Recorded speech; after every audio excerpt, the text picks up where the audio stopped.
The first book in the Bible is called Genesis. And we're going to look closely at the first page of the book of Genesis. It's a carefully crafted narrative about God creating and ordering the whole cosmos. Okay, let's check it out. Now, the opening line of the whole Bible is, "In the beginning, God created the skies and the land." Now, your Bible translation might say the heavens and the earth.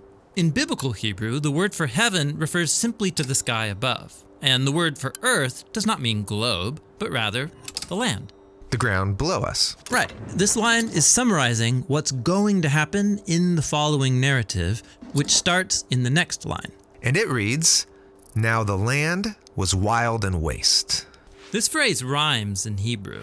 The land was tohu vavohu, which means unordered and uninhabited.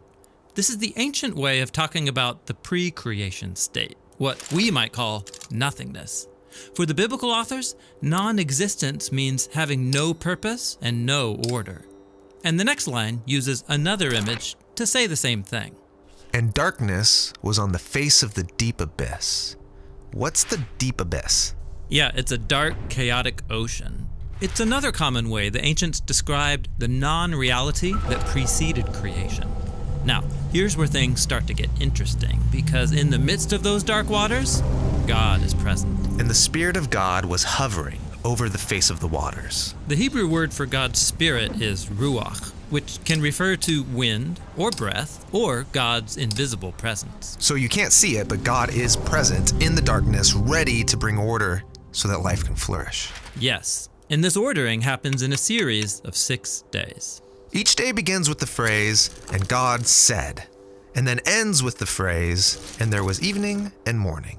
Yeah, every day addresses those problems introduced in verse 2, that there's no order and no inhabitants. So on days 1 through 3, God splits apart that unordered darkness into 3 ordered realms. Then, on days 4 through 6, God fills the uninhabited wasteland with creatures. Interesting. Let's see how that works. Okay, so the first realm of order begins with light on day 1. Ah, yes. Let there be light. This is God's own glorious light that fills and contains the darkness as he separates day from night. God's establishing the order of time. Okay, and then on day 2, let there be a vault between the waters to separate water from water. What's the vault? In the ancient culture of the biblical authors, the sky was perceived as a solid dome that holds back waters. God's depicted here as splitting the chaos waters in half, above and below, which creates the realms of the sky and the seas.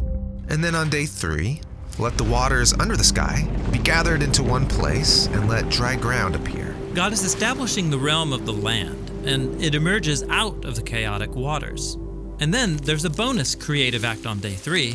God invites plants and fruit trees with seed to emerge out of the land. Okay, so we've got the realms of time, the realm of the sky and the seas, and the land.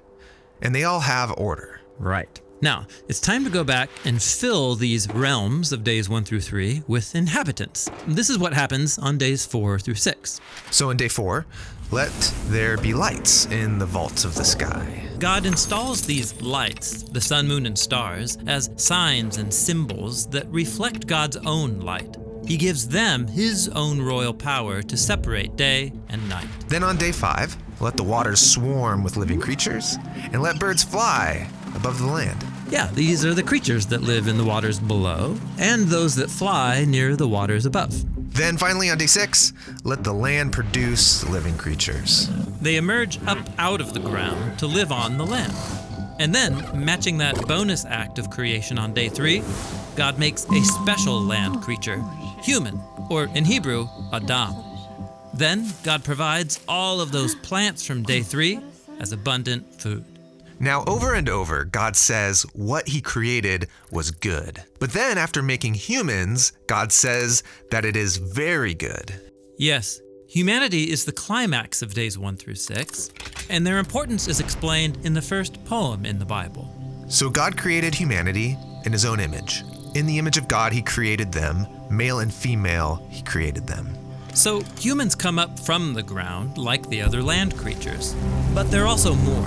They're God's image, which means that together, men and women embody and represent the Creator within his creation. God blessed them and said, "Be fruitful and increase in number, fill the earth and subdue it, ruling over the creatures." This is the purpose of being God's image, to oversee creation as God's partners and representatives in the world. Very cool. Now, after the 6 days, we get a concluding line that links back to the key words of the opening line. And so were completed the skies and the land and all their inhabitants. Except there's one more day.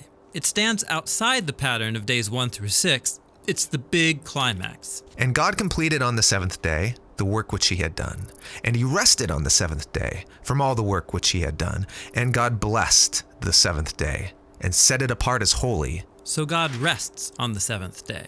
This is a standard biblical image where God, after ordering the cosmos, comes to rest and dwell in his sacred space. It's like the whole world is a holy temple where God lives with his people.